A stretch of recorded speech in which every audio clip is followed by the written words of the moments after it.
He was a man shaped by ordinary life and extraordinary challenges.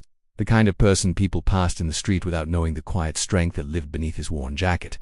Tom Rivers had been a single father for nearly a decade, raising his daughter, Lily, after his wife had died in an accident when the girl was only 3. The first years were the hardest nights, when he cried into his pillow because Lily was asleep and he didn't want her to see his tears. Days when he worked 2 jobs just to keep their small apartment warm in winter and cool in summer.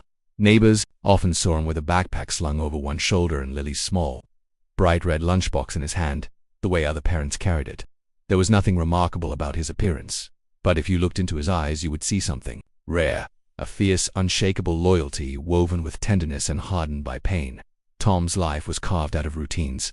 He woke before dawn and made Lily's favorite breakfast, scrambled eggs with a pinch of cheese, always arranging a smile on her plate.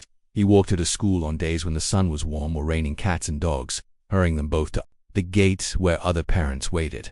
After she scampered inside to join her friends, Tom walked back home and changed into his work boots, headed to a construction site where he labored with sweat and grit until midday. Then he picked up extra shifts as a delivery driver, balancing margins on tired roads and dodging potholes, always checking the clock so he could be back in time to put Lily to bed. He read her stories about faraway kingdoms and brave knights, but she always fell asleep before the dragon was defeated and the princess kissed the hero. Tom didn't mind. It was enough just to hear her steady breathing and know she was safe under his watch. A lot of people talked about courage as if it sprang up suddenly, like lightning striking the tallest tree in a field. They said heroes were made in moments of crisis, in split seconds when a choice was forced upon a person. Tom didn't see it that way. To him, courage was slow and quiet, like learning how to balance work and motherhood without faltering, like getting up each day after heartbreak and doing what had to be done anyway. But on an ordinary Tuesday afternoon, something happened that made him face a form of courage he had never expected. The weather was warm for late spring, and Tom was driving his rusty pickup home from a long day of deliveries. The windows were rolled down and the wind carried the scent of blooming jasmine across his face.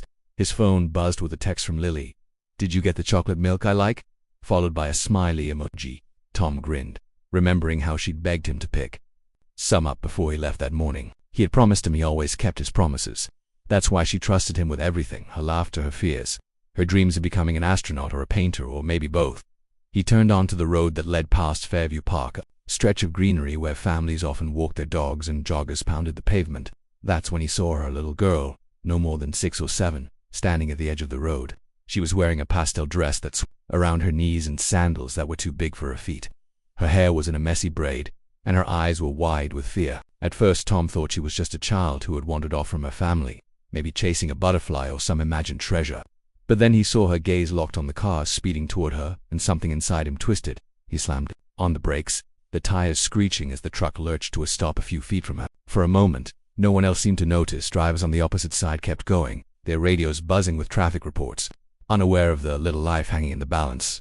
The girl didn't step back. She just stood there, frozen, her small hands clenched at her sides. Tom didn't think. He simply opened the door and sprinted out, his heart pounding against his ribs like it wanted to escape. He didn't know whose child she was. He didn't know how she had come to be there. All he knew was that she was a stranger's daughter standing in danger's path, and he was a father who knew exactly what it felt like to want to protect someone with every breath in his body. "Hey!" he cried out, his voice loud and urgent. His boots pounded against the asphalt as he closed the distance. The girl flinched at first, as if startled by his voice, but then she saw him, a grown man running toward her with arms outstretched, not away from her. In that moment of recognition, something shifted in her eyes. She took a shaky step backward. Seconds felt like hours as Tom reached her. A car honked in the distance, its engine roaring like an impatient beast. Without hesitation, Tom scooped the girl into his arms, pulling her away from the brink of disaster. Her arms wrapped around his neck, her tiny body shaking. "You're safe," he whispered as he carried her back toward the sidewalk. She trembled, her breath catching in little gasps. People on the street who were finally noticing, some rushing over with wide eyes and concerned faces. Tom hardly registered them. All he could see was the little girl in his arms, her tear-streaked face pressed against his shirt. One of the neighbors called the police. Another offered a bottle of water. Someone asked if the girl had a phone or a name. Tom stayed where he was, kneeling on the grass, holding her as she calmed down. Her sobs softened into hiccups, and then into silence. She looked up at him with big brown eyes, so fragile and uncertain. "Are you okay?" he asked gently. She nodded, whispering her name. "Emma, Emma," he echoed softly. "Do you know where your parents are?" She shook her head. Her lower lip quivered again. It was then that the magnitude of what had just happened settled over him like a heavy blanket.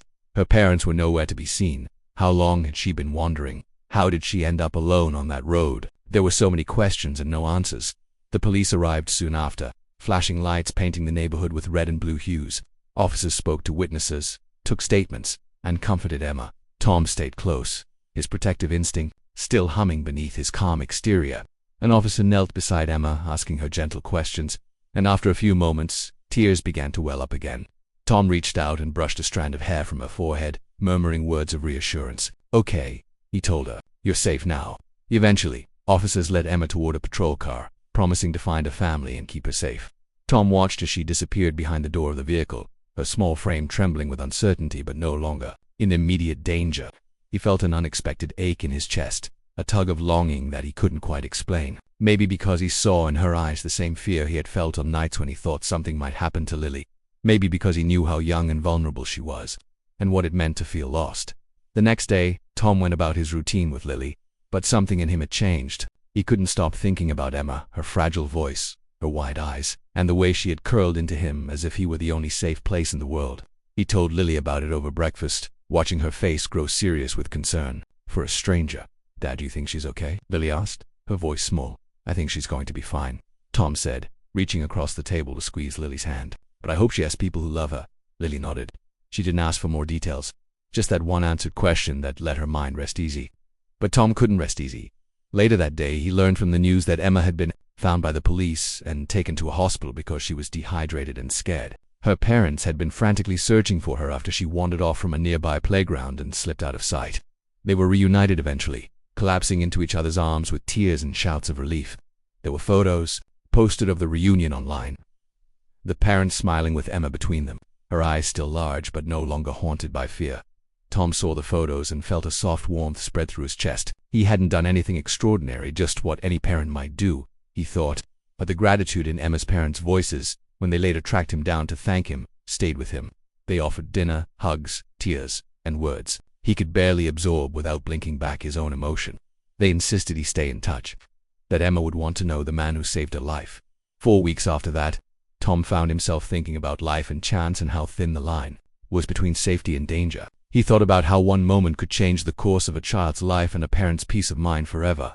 He drove Lily to school as usual, but now he noticed every child's face he passed, each one treasured and irreplaceable, and then something unexpected happened.